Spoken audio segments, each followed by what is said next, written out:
Nadeshot Kurtz talk everything wrong with Call of Duty. He told me to tune in at the 24-minute mark. Let's see what they had to say. Let's see what they said about competitive Call of Duty. I actually really like the Nadeshot Kurtz talk. I really like this podcast. I think they do a great job. Let's tune in. Depiction of my reaction, which is really, if you don't follow me or follow 100 Thieves, it's probably could be your first interaction with the brand and with myself. And I actually had a couple people come into chat over the last couple weeks. First-time viewers, you know how you get the notification on Twitch? Like, hey, I saw your video, sticking it to the man, and I'm actually really enjoying the stream. So nice to meet you. And I'm like, all right, this is cool. Yeah. But overall, I think Warzone 2, success is like deafening, right? Like, people will scream your failures, and that will be the only thing people will talk about. They scream your failures or whisper your success. People are recognizing the fact that Call of Duty came out with a pretty good sequel to Warzone 1. And as soon as they announced Warzone 2 some time ago, I was skeptical. I'm like, okay, God fucking damn it. We're just running the Call of Duty playbook back. We're going to, like, have this half-built product. We're going to rebrand it, say it's the, the sequel, and everybody's going to play it. None whatever. of the skins carry over. I thought it was going to be a nightmare. Yeah. And I just don't think people are talking enough about how good Warzone 2 actually is. Now, I know there's problems. Like, the looting sucks. It needs to be better. The UI is awful. Yep. It's too cluttered. We got the Hulu people. I know that's the running joke. It's interesting that Nadeshot is saying how good Warzone 2 is, because from the public eye and from what I see online, I feel like Nate is kind of basically what I'm trying to say is the Warzone people hate Warzone 2. They don't like it. Like, nobody likes it, bro. Every Warzone player that I see on social has just been absolutely trashing Warzone 2. They've been trashing it. I'm not sure what the main reasons are. I'm not, like, I literally have no idea why people don't like it that much. I'm not sure what it is. One thing right off the bat that I don't like the AI. I'm not a fan of, like, the bots and stuff like that. And then, but other than that, I mean, personally, I have a fun time playing Warzone 2, but I guess there's just, no skill gap? Is that what they're complaining about, Gaby? No skill gap? Nick Merckx also likes it. Well, that's good. I'm glad Nicola likes it. But I'm just telling you, because I don't play Warzone 2 a lot, but just based on what I read online, it looks like a lot of people don't like it. They need to improve the UI, but with how extensive and how much depth there is behind the menus, I don't even know how you clean that up. The crashes have subsided substantially since they pushed that update. I mean, I just got a new PC. I know everybody doesn't have, like, the ability to just go buy some new equipment, but I'm getting like 200 plus frames. The game is buttery smooth. And the toughest part from what I've seen, especially after Caldera, is nailing a map that large scale. It is really hard to make something that people will fall in love with. And I think Verdansk in Warzone 1 was actually like an accident. You know what I mean? Because Doc had played it early, in its early stages. He had sent me a text. He's like, this game is going to be like the worst AAA release we have ever seen. And I don't know if it was to that degree, but he's like, yeah, it's not good. So I was worried. But Warzone 1, I was super addicted to for 6 months. And now with Warzone 2, I actually think the map is better than Verdansk in almost every single way. Yeah, I love the... Yeah, do you guys agree with that? For those of you who play Warzone, I actually like the map. I mean, from what I've played, you guys see me playing with, like, ASIM and stuff. But do you guys like the map better than Verdansk? Or Verdansk? Do you guys like the map, the new one better or no? It seems like it's like half and half. Some of you really like it, and some of you don't like it at all. One thing you could say, it is a very colorful map. Like, the new map is pretty colorful. I think it looks nice. But one thing I liked about the old Warzone, like, I like it when there's not a lot of, like, for instance, let me give you an example of what I don't like in Warzone 2 right now. I don't like fucking 80-story buildings. You know what I'm saying? I don't like going through cities and towns where there's just, like, you feel like you're in New York City, and there's, like, sky rises and 80 floors and different ceiling rooftops, and there's just so many tall buildings that it just feels like a camp fest. Like, that's what I hate about Warzone. Just too many buildings. Like, it just feels like people are just hiding. It feels like more of a hide and seek rather than just like open fields with like houses and random places to loot and stuff like that. Like I feel like they could have done I feel like they could have made it more simple. Like they made it too complicated. They put too much stuff in it and too many high-rise buildings that I'm just not a fan of personally. That's my biggest complaint about it. And then I know also a lot of people don't like the AIs, but I'm not a fan of the AI bots at all. I hate shooting bots. For some reason, I lose composure. Like I hate when I'm like twisted and I see a bot. I'm like, one's right here, and then they kill him. It's just a bot, and I'm like, dude, what the? You know what I'm saying? Like I hate having bots on a map. The Warzone 2 map a lot. And I've gotten used to the time to kill. Yeah. As soon as you get used to it, it's not as frustrating as it is when you come from a game that doesn't feel as fast as the time to kill in Warzone 1. And then on top of that, I thought I would hate the slower movement, but I sure as hell don't miss slide canceling. Oh God, absolutely not. I don't miss the slide canceling either, chat. I don't miss that shit either. And you got somewhere far to go. It is kind of annoying, but overall, I am just been blown away with how much I love Warzone 2 and how good it actually feels to play. Is there an auto run setting where it runs on its own, chat? Is there an auto run setting where you could just like press forward, click forward, and then your character just runs without you doing anything? Is that like a setting or no? Is that something that you could do? Some of you guys are saying yeah, some of you guys are saying no. Oh yeah. Oh, okay, so you can do that. That's a big. I need to throw that on because I feel like that would be a big thing. Like if you can run through an open field without having to touch anything, you just press forward and it automatically just keeps running forward without you pressing anything. I think that'd be pretty cool. Call of Duty again. That's great to hear. And I think you need to tip the cap. Yeah, I mean, I had played it a bit early with COD Next, and like I don't know, I left Call of Duty Next not nearly as excited as I'd hoped to be. But then when the game released, I was like, oh, this is in a way better state.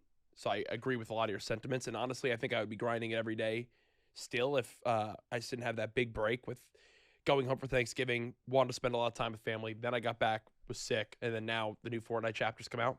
But I love how much you've been playing. Jack looks good. And he lost a lot of weight, Jack. Tell how much you're loving it. And Jack looks like $1 million. Look, the moment you get any he looks context really good. of your clip that went crazy, it's like it all makes sense. Like on the nuke opportunity, 9 hours in, you're gonna be. I'm glad the clip was only that because I would have been saying even worse.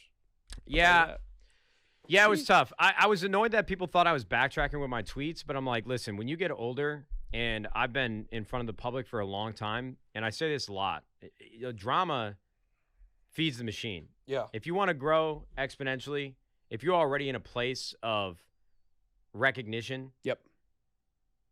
Drama is the fastest way to grow even bigger than you could have on your own accord over the next couple of years. It fast tracks everything. But I just need peace of mind when I laid my head on my pillow at night. And I just didn't like the way when I rewatched it. I didn't like what I saw in myself because half the reason why I stopped playing Call of Duty competitively is because I didn't like the way it made me feel and the person it turned me into. Just not having control over my anger and frustration and how I communicated with my teammates. Like I did not like being in that mental headspace. And so I just didn't like the clip. I wasn't backtracking. I still agree with everything that I said. Yep. But for my peace of mind, like I just want to make sure the friends that I have at Activision and now getting a look under the hood of scaling a business and how long it actually takes to make changes in an organization. And I can't even imagine the complexity behind something at Activision. And even some of the executives, like you can sit here and get mad at the execs all day. And again, I'm not defending anybody, but a lot of times you might be at the helm, but at this point, Activision is so big, some people are there just as placeholder. They can't really even do all that much. I don't know. It's a weird dichotomy. I don't know. There's a lot of layers to Activision. For instance, if you want to make a change in Activision, you got to go to this layer, then you got to go to the next layer, and it's got to get approved by the next layer. You got to get approved by the next. There's just a lot of layers within Activision where, like, it's hard to get changes going. But, bro, for me, there's no excuse for me, bro. For me, Activision should be looking at what the community wants, and they should be working with the community at hand. The people who play the game every day. Yes, I know they made $1 billion at launch. Guys, listen, I get it, bro. I get it. Activision releases the game. They make a ton of money. They're sitting here like, I don't know what these people are about. We just made $1 billion, but clearly people like it. But the problem is they're going to make $1 billion regardless. They're going to make that regardless. People are going to buy the game regardless. look at what the community's saying. You have people who play this game every single day. So a lot of people do it for a living. People do it for a career. And they should be looking at what the community wants and making changes based on that. Both for Warzone and for the competitive multiplayer side. Like, for instance, something that we have always said on the multiplayer side is, where's the ranked play? What is taking so long for ranked play? And it just, stuff like that, bro, I hate letting it slide because they can have that stuff in the game and they'd still do well. They'll still make a ton of money. They still would have sold a ton of copies, you know? Bro, sometimes I feel like they don't listen to the community, and that's why I get frustrated, you know? So that's my thoughts on it. I just feel like if the community is saying one thing, they should be changing I don't know how to it. explain it any better than that. Like, I don't know. Listen to your community. Listen to the people that play the game every day, you know? From my end, my only thing is the developers there are so talented, and same with Treyarch, are just phenomenal developers. But, you know, this has been, I think, a bit of a downfall for Treyarch in the past couple of releases that they've had to deal with, is that they kind of are the glue that, or the fixer-uppers for a lot of different things. Like, even right now, they're working on ranked play for this game. They did it for Vanguard. They were helping Vanguard Zombies. So, like, you're taking the brilliant minds of Treyarch, and instead of just letting them make this perfect baby, they're having to split off and do so many different, you know, wear so many different hats. And I think that's a big reason why Black Ops 4 wasn't as polished as it could have been. You know, the last time we really saw Treyarch get to flex a muscle, in my opinion, was Black Ops 3. Yeah. Which, to me, is one of the most complete and overall best feeling Call of Duty games in history. It might not be the favorite play style, but for what it offered and how polished it was, and the rewards and the theater mode and everything that it had top to bottom, you know, even down to Ban and Protect, might not have been the most exciting to watch, but they really did flush out a whole new mode and experience for Black Ops 3 was lit.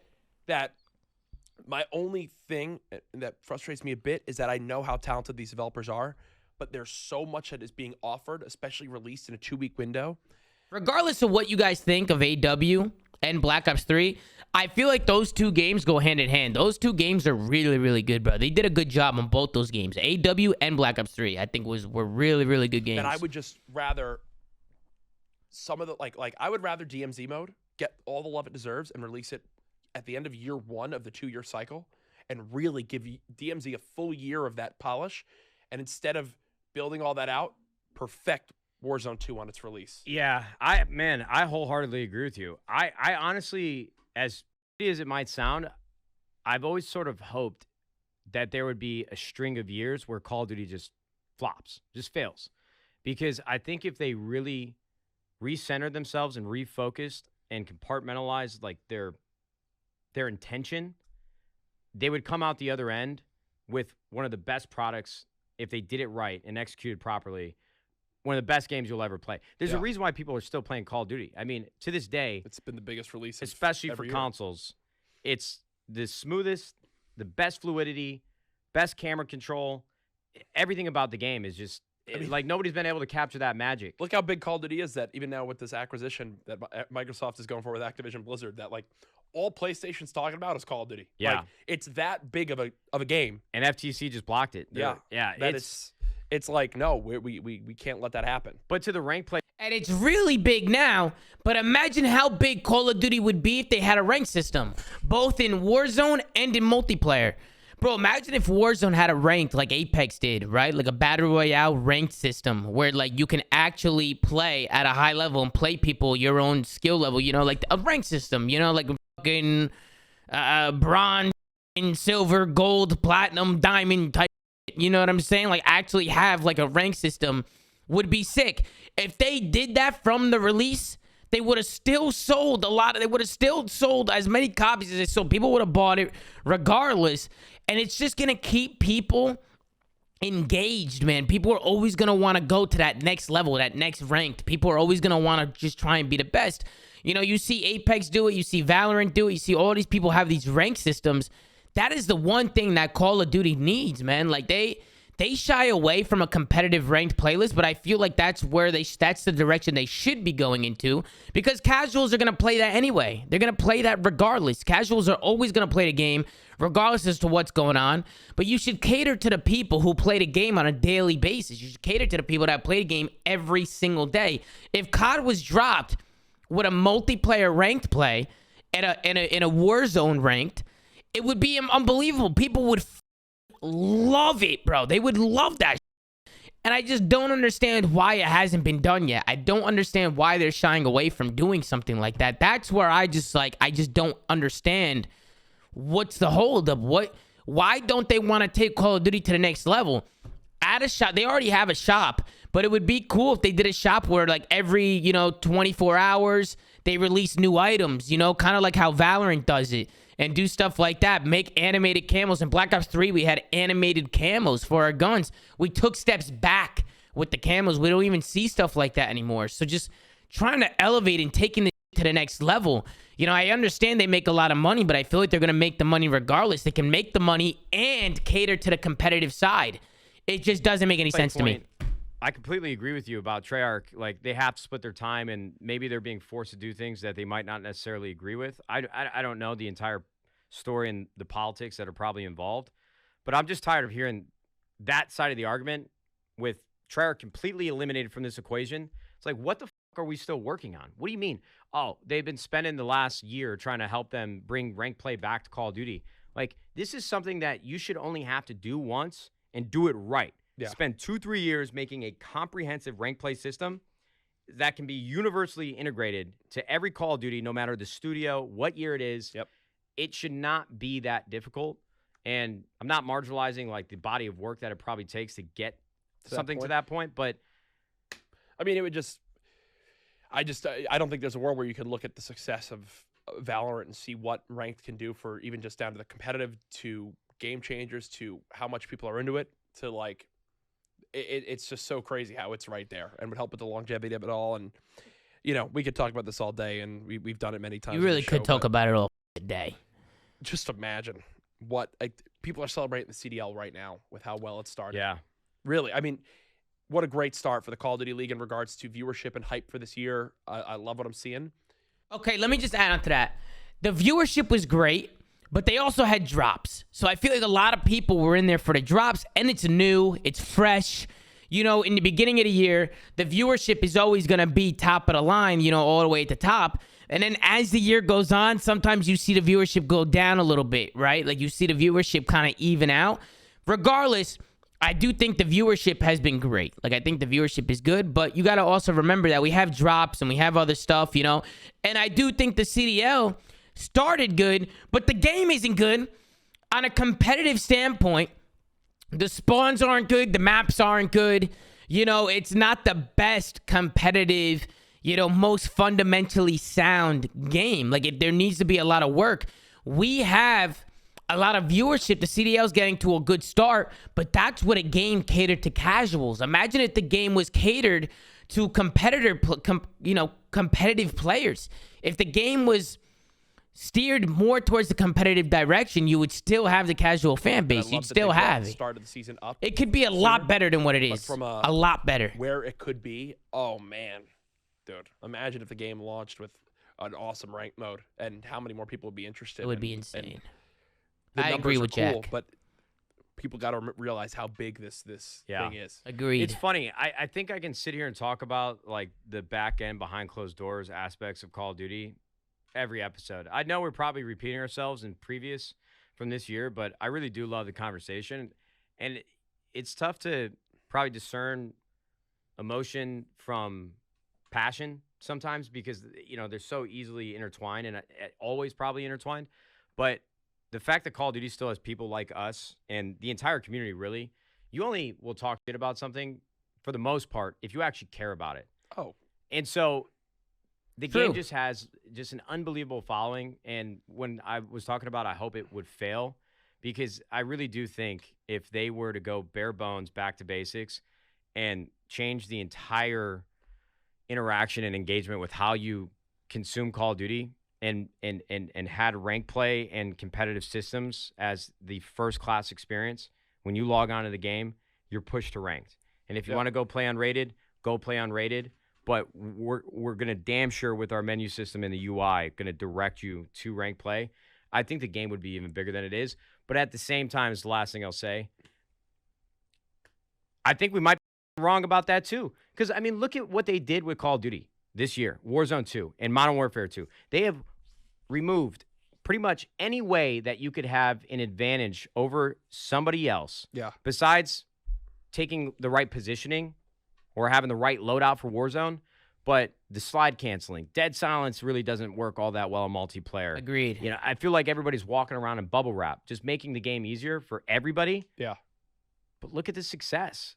You know what I mean? So, like, do we really know what the we're talking about? I don't know.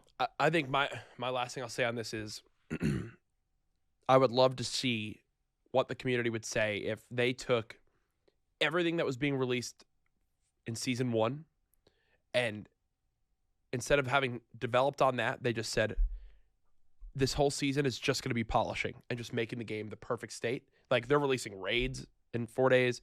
You know, we've got like all just the other season 1 stuff that's gone on. I would love so much if when this released, all that was focused on was just making it as perfect as possible. Yeah. Like just making it as perfect as possible, removing the headaches, being fast on the feet of like fixing those things. You know, it just got released, which I know some people are upset about, that combat records are coming to COD. I think that's something that everyone expects. You I want just to be able to realized show that off. we don't have that right now. That should have been in the game from day one. Like something like a combat record or like a barracks or like a leaderboard. That should have been in the game from release. That should have been in the game right from the start. Just like ranked play should have been in there. Even if they didn't do ranked play right at the start, it should have been added in maybe 2 weeks in, 3 weeks in, you know, until they figure out the map set, they figure out the rule set. They should be editing this on a daily basis and then eventually putting it into the game. Like, for instance, the fact that we don't have ranked play now is kind of sad. It sucks. It sucks. Only they're coming for this update. Cool, it's coming for Season 1 Reloaded, but it also just got announced that it's not going to track any of the stats you've had so far. It's only from when it gets added. So anything you've achieved to this point. Ah, brother. And it's just like those are the details I'm talking about where I just say, like, I'm not just bitching about everything. I just think that the game is there. It's all right there, but everything just feels 80% instead of I would rather everything feel 100% and release it when it's like just like get it there, you know? And that's my thing. That's just where I'm at with that is the game's great. I'm loving it. I'm loving how much people are loving it. I'm very interested to see how it continues to do. Warzone 2 videos are really performing poorly across the board on YouTube, which I find really interesting. They are. I've talked to a lot of Warzone creators, and a lot of them are almost flabbergasted. And honestly, I'm shifting all my content from being really heavily focused on Warzone 2 to basically pre-planning for Fortnite Creative 2.0.